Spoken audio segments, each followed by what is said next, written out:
Who likes to worry? It's going to be terrible. I know.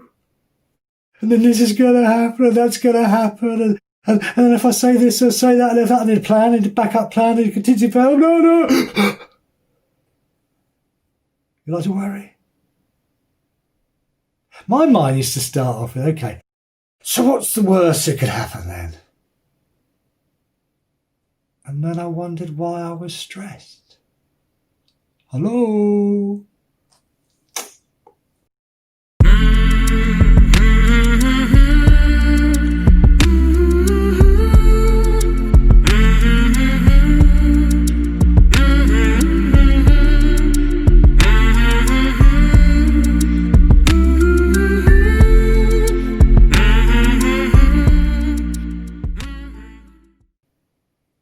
What are you trying to do?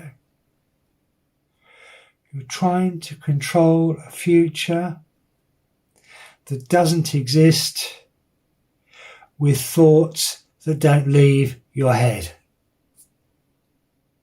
Now that even sounds mad, doesn't it? And it can do one thing and one thing only. It can cause stress. When your mind is wandering off onto these worst case scenarios of what could happen or then happen, or worrying about this or worrying about that, your body thinks it's happening.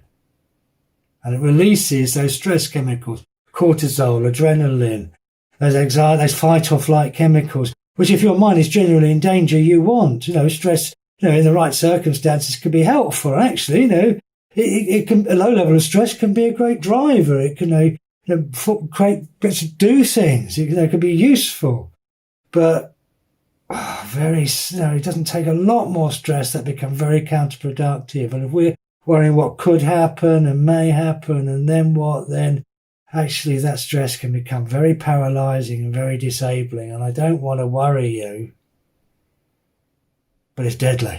It affects your immune system. And I think, you'd be hard pressed to find any physical illness that is not in some way stress related. It is really, really bad for you. Not that, and if your mind worries, you'll worry about that too. But it's future.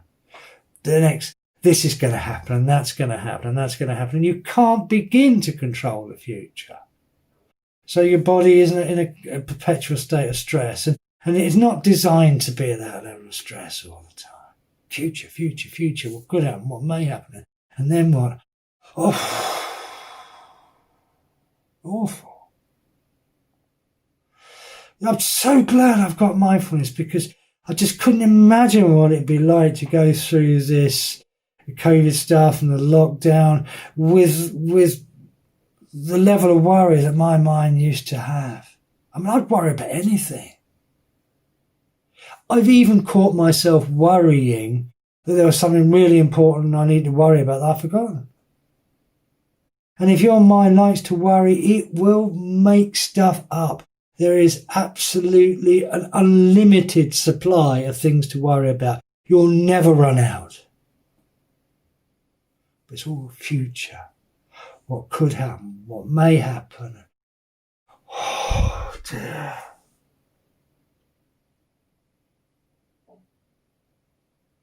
That's a tough one to break. No, I'm not pretending this is easy. This is habitual. I know how tough this is, because that's what my mind did. And I was racked with anxiety. And it's not going to stop straight away. But if you can start to get into the practice, when it's running after one of these awful situations. Okay, I'm back to now. That's why I'm here. I'm just breathing here and now, and this is real right now. It's okay, I'm just sitting here. And of course, it's not really happening. It's all right, I'm fine. That's a relief. Here and now. Everything's okay. I'm fine. Nothing's wrong. Yes, there's action I need to take, then I can take that action.